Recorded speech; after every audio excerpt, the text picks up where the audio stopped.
The wind cut across the plains like a blade, sharp and merciless, carrying with it the smell of dust, blood and old sorrow. The rancher had seen many things.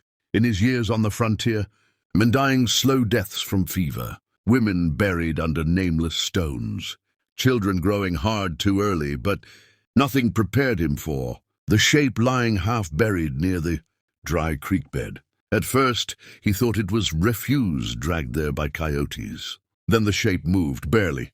He dismounted slowly, boots crunching on frostbitten earth, every instinct warning him not to get closer. The woman was wrapped in a filthy blanket, stained dark with things he didn't want to name. Her voice came out as a rasp, barely human. "Just kill me fast," she said. No begging, no tears, just exhaustion so deep it sounded peaceful. The rancher froze. He'd heard men ask for mercy before a bullet. He'd never heard someone ask for death like a favor. He knelt anyway. He didn't know why. Maybe it was habit. Maybe it was guilt from all the times he'd ridden past suffering before. The woman smelled of iron and rot and cold nights without shelter. When he reached for the edge of the blanket, her body flinched violently. "Please," she whispered, not looking at him. "Don't look. Just do it." His hand hesitated. Then he pulled the blanket back and stumbled backward in horror. The damage wasn't just wounds. It was deliberate. Carved cruelty. Burns where no fire should have touched. Rope marks layered over older rope marks. Whoever had done this hadn't wanted her dead quickly.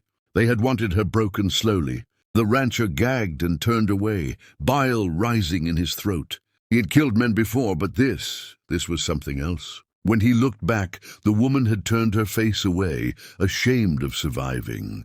Against every logical thought, he wrapped the blanket back around her and lifted her into his arms. She weighed almost nothing. "I'm not killing you," he said, more to himself than her. "I don't know why. But I'm not," she laughed, a broken, hollow sound. "They all say that," she whispered. The ride back to the ranch felt longer than any cattle drive he'd ever done. She drifted in and out of consciousness, murmuring names, crying out at shadows only she could see. By the time he reached his homestead, night had fallen. He carried her inside like something sacred and fragile, laid her near the fire, and worked with shaking hands to clean her wounds. Every injury told a story he didn't want to hear. She never screamed. That scared him more than anything. Days passed, then weeks. She survived when she should not have. But survival didn't mean living. She wouldn't eat unless forced, wouldn't meet his eyes.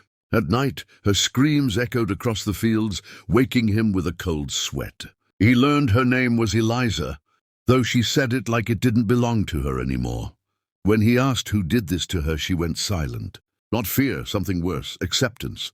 One evening, as the sun bled red, across the horizon, riders appeared in the distance. Eliza saw them first. Her body went rigid. "They found me," she said calmly. "Now you can kill me, before they do worse." The rancher stepped outside, hand on his rifle, and felt something inside him harden. Whatever was coming next, he knew one thing for certain. He was done riding away from evil. And that was the moment everything changed. The men arrived, smiling. That's what haunted him later, not their guns, not their numbers, but their smiles. They spoke Eliza's name like a joke, like property reclaiming itself. The rancher didn't wait for explanations. The first shot echoed across the land like judgment. Chaos followed.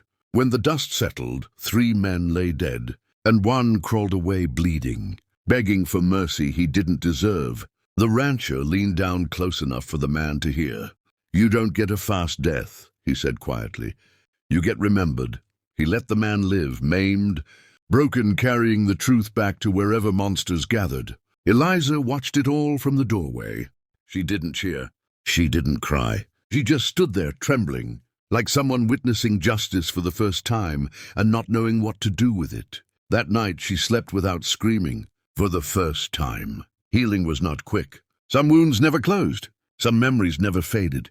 But slowly, painfully, Eliza began to exist instead of merely endure. She helped with small chores, sat on the porch during sunsets, learned to breathe again. The rancher never touched her unless she asked, never asked questions she wasn't ready to answer. Trust, he learned, was something you earned in silence. Months later, she told him everything. about the men who sold her, the ones who broke her, the ones who laughed while doing it. When she finished, she waited for him to look away in disgust. He didn't. He just nodded and said, "They don't own your ending," she cried then. Not quietly, not politely.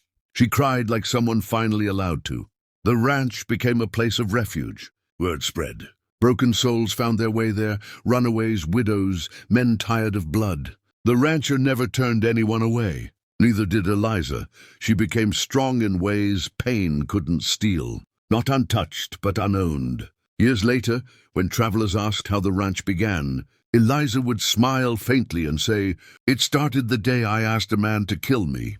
And when they asked why he didn't, the rancher would look out across the land and answer, "Because sometimes saving one life saves many." Subscribe call, natural high retention. If this story moved you, if it made you feel anger, hope, or justice burning in your chest, subscribe to the channel. These are the stories the world doesn't tell loudly enough. Stories of survival, redemption, and standing against cruelty when it would be easier to walk away.